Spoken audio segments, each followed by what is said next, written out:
Today we're going to be making gnocchi amatriana, and I am going to apologise right now to any Italian people who are watching this who actually know how to pronounce that. This dish is, well, you can cook it as a main. The recipe I've got is enough for 2 main courses or for 4 starters. But for a dinner party, it's the kind of thing that might be nice as a starter. It's gnocchi that we're going to fry instead of boiling, and it is with a tomato and a bacon sauce. Yeah, let's give it a go. It's going to be great. Okay, so I'm going to start off and I'm just going to put a little bit of olive oil in the pan, and then I'm going to go and chop up my onion.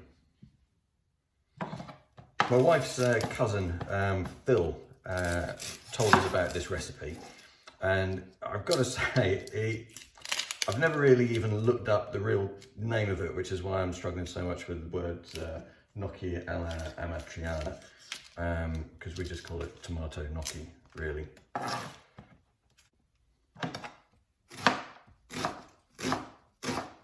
So just thinly slice and then chop your just 1 brown onion.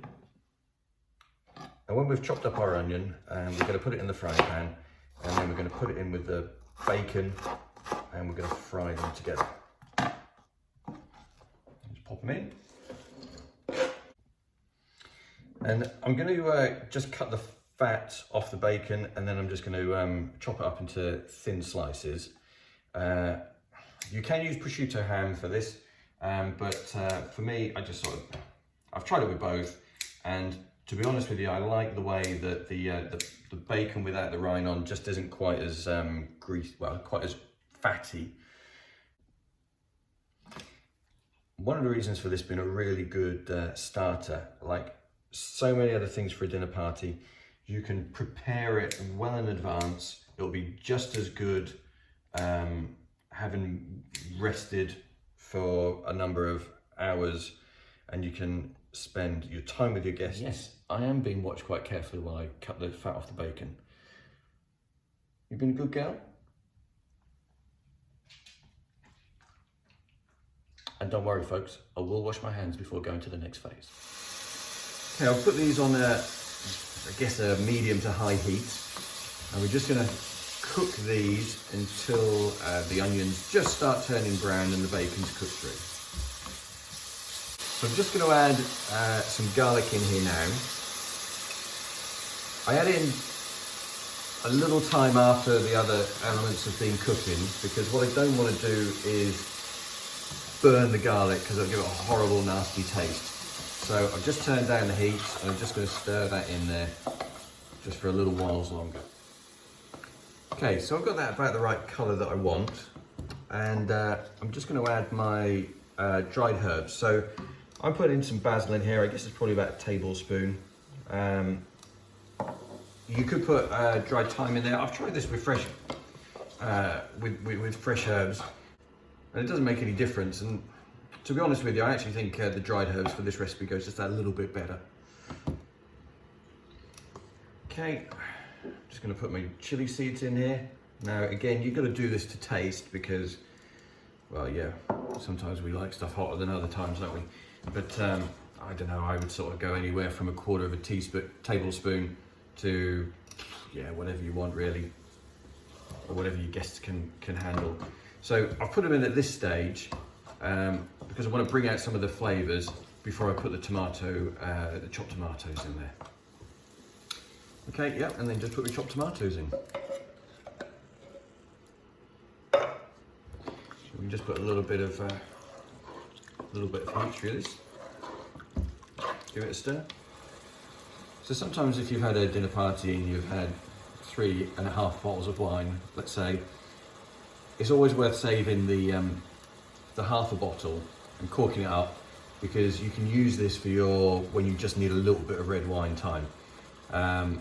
And that way you end up using good red wine, which makes a big impact on how your food tastes. And now add about a tablespoon of sugar. Now I've used Muscovado dark brown sugar, but the key here is to just add a little bit of sweetness in there. So don't go out and buy sugar specially for it. If you've got granulated stuff, that'll be absolutely fine. But if you've got something else, you know, put that in.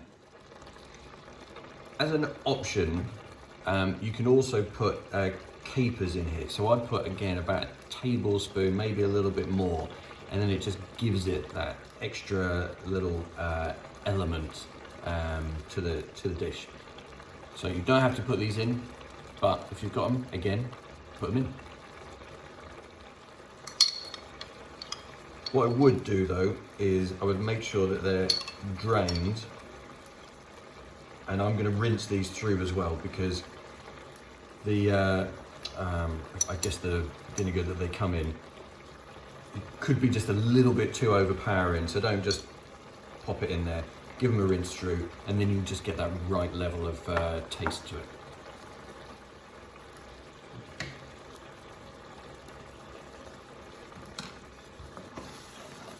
Just give them a bit of a stir through. So what we'll do next is we'll just leave that on the stove to thicken up for, well, I'm going to say for about 4 or 5 minutes, but it's not the kind of thing that you can just put your ping on for 5 minutes and go and watch TV. Depending on how hot your cooker is or anything like that, it could dry out real quick, so keep an eye on it. There are ways of rescuing it just by adding a little bit more red wine, but you want it to thicken up a little bit, because we'll put this on the plate and you just don't want it runny. You want it liquidy, but you don't want runny. Okay, so that's looking pretty good actually. So we can take the heat off now. It doesn't matter if it's still a little bit runny at this stage, because when your guests arrive and it's ready to serve, we're going to put a bit more heat through, and then it'll thicken up a little bit more. So we can just leave that until we're ready to serve, when we will fry up the gnocchi and yeah, and then serve it to our guests. Okay, so for the wine for this, you could be very traditional and go for a Chianti. It's gonna be great with it. The wine's Italian, the meal's Italian. They were made for each other. If you're having it as a starter though, you might want to take into consideration some of the other meals you're having for the main. But something else that will also go very well is a Côte d'Aron. I reckon that's going to be brilliant with this. So I have always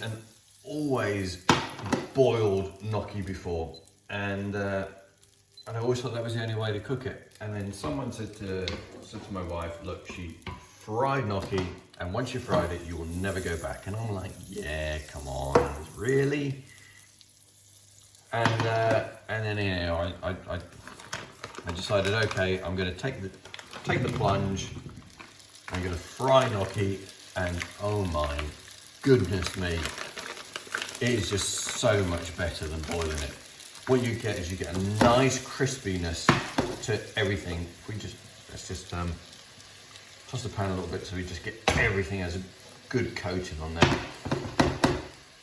And instead of being, I don't know, mushy or anything, it is crisp on the outside, it is soft in the middle, and it's just such a different animal that you would have had before.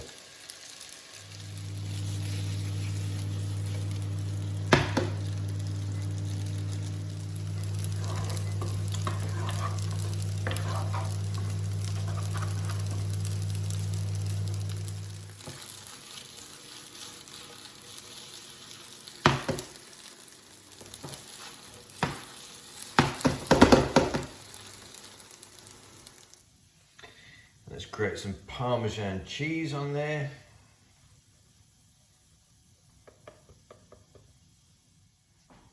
And if there's some fresh basil that you've got, that'd be amazing just to put on there.